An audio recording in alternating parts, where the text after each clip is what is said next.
Hello there, everyone. Welcome back to the class, both to new and long-time lovers of history. This is History with Sire here today to discuss with you the third and final key battle we'll be exploring on the Western Front from the British perspective. This one will be the Battle of Amiens and the wider Hundred Days Offensive that occurred in 1918.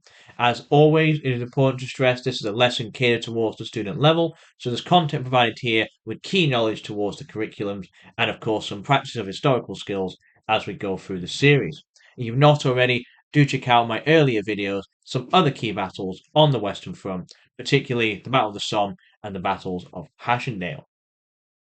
With that all said, notepads and pens at the ready, and let us begin.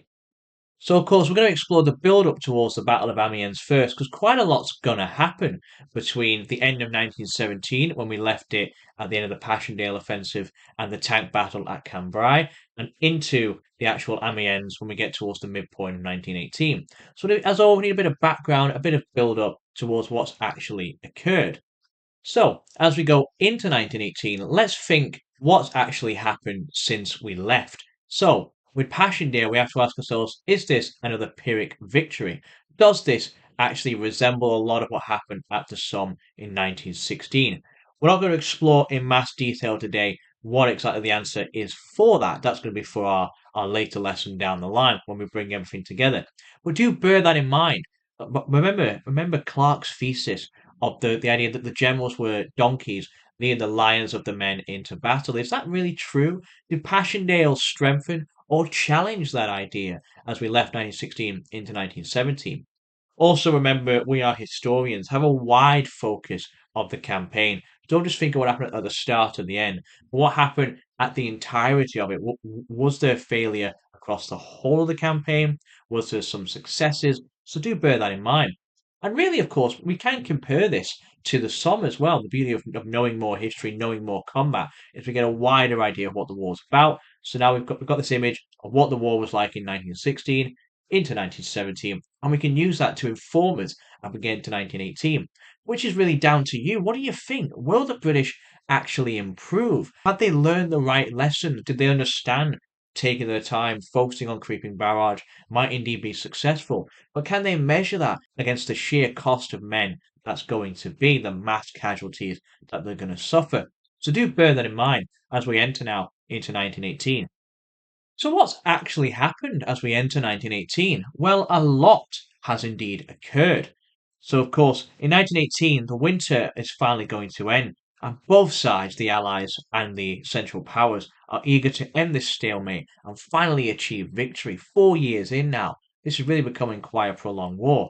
And you might wonder who's going to strike first. Well, it's actually going to be Germany, of all things. Why is that the case? This is why we need to have an international perspective now of what's happened during the war. We've not talked about them much in a long while, but I want to take us back to Russia. Russia's been going through quite a lot of turmoil. The Eastern Front has been quite weak for them. They've made some significant errors and they've had many key losses as 1916 and 1917 especially rolled on. They suffered with revolts from the people as early as February 1917, and this only spiraled out of control. Their monarchy, Tsar Nicholas, eventually was forced out, and even their government fell into disarray. So much so by the time we get to October 1917, this gentleman on the right here, Vladimir Lenin, is calling for Russia to actually capitulate, to surrender, to give up the war effort. Why would that be the case? There's three things that Lenin perfectly summarizes what Russia's struggling with. They're losing their land, they can't secure peace because they're losing the war, and above all, they're starving. They've no bread, peace, bread, and land. They're really, really struggling. And why should they fight this war any longer? It seems to be this autocracy, this monarchy forced them into it, and it's really been no good for the Russian people. And so there was a revolution in 1917, and it all ends when we get to March of 1918 where the Treaty of Brest-Litovsk is signed, and the Germans actually get the Russians to surrender to them. They actually give up whole swaths of land on the Eastern Front and effectively promise not to fight anymore. But what are the Germans going to do? Well, they're going to turn their ways towards the West. You've got to understand this. The entire Eastern Front now, in effect, is shut down. There's no longer any combat to occur there. So the Germans are going to rightfully fuse their armies now. They're going to do what they wanted to do way back in 1914. which is concentrate their entire force onto a single front rather than have to keep splitting it across two fronts, that two front war. If you're unsure what that is, do go back and make sure you've checked out the immediate causes of the First World War, what exactly the issue with the Schlieffen Plan was, and why it split, and why Germany found itself in a two front war. But for us here now in 1918, it's now a single front war for the Germans, focusing on the Western Front entirely. There's also been some other changes beyond the combat. We see all the way over in America that actually now they really want to get involved. We established they were more of a neutral power in all this. They didn't really want to touch the war in much capacity. However, things began to change when the Germans began to extend beyond their reach and begin attacking American merchant ships. They began doing this with the likes of the Lusitania back in 1915, but it never really expanded so much. But in 1917, an order was changed where the Germans began to do what's called unrestricted submarine warfare. So what this means is they actually started to attack and bomb American ships outright because they understood what was going on. The Americans were using those merchant ships to transfer into Britain. They were giving them supplies and then taking some money, some trade, as you would do. The relation between Britain and America never stopped. But Germany did not like this, and they really believed a big reason they couldn't beat the British because Britain was still supplying themselves. Again, that wider empire, bringing in their ships, bringing in their soldiers, all their supplies. It really became quite troublesome for them. So the Germans made a bold move and they actually began sinking more American ships. This really came to the fore with the sinking of the Housatonic. When this ship was sunk, the American government had to react. They could have no more of this. And their president, Woodrow Wilson, had been fighting for interventionism in the European conflict, finally got his way, and the Americans promised to join the war. It didn't really help Germany's cause that a Zimmerman telegram they sent to the likes of Mexico asking them to launch an invasion on America was also intercepted by the British, then shown to the American diplomats. Well, this really threw American support right behind the war to know that despite trying to stay out of it for so long, suddenly they were becoming a target and a victim regardless. So, two couple of things there: unrestricted submarine warfare and plots to actually attack America were really a big cause in America fully escalating into becoming a belligerent in this conflict.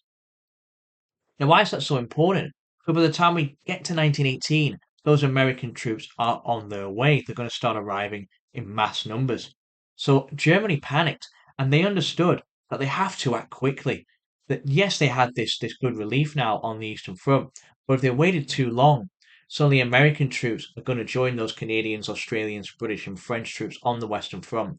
Fresh, well supplied soldiers who could cause an impact and really shake things up and really bring about a disaster for the Germans should they face the full brunt of a full alliance here, a full allied force launching an attack on them. So a decision was made by the German High Command. They had to act efficiently and quickly. And indeed, they did hold a numerical advantage. As I say, in early 1918, those American troops weren't quite here yet. Roughly, the Germans had a divisional advantage. They had about 190 divisions to the Anglo-French forces 160. And so Kaiser Wilhelm trusted once again the likes of General Hindenburg and Ludendorff to lead a new offensive, a new gamble to the attack, to hopefully win the war, break the back of the Allied forces, and win before those Americans could join and destroy any advantage and edge they may hold on the Western Front. How exactly will this attack go? Will the Germans actually succeed? Well, that we will find out in our next lesson.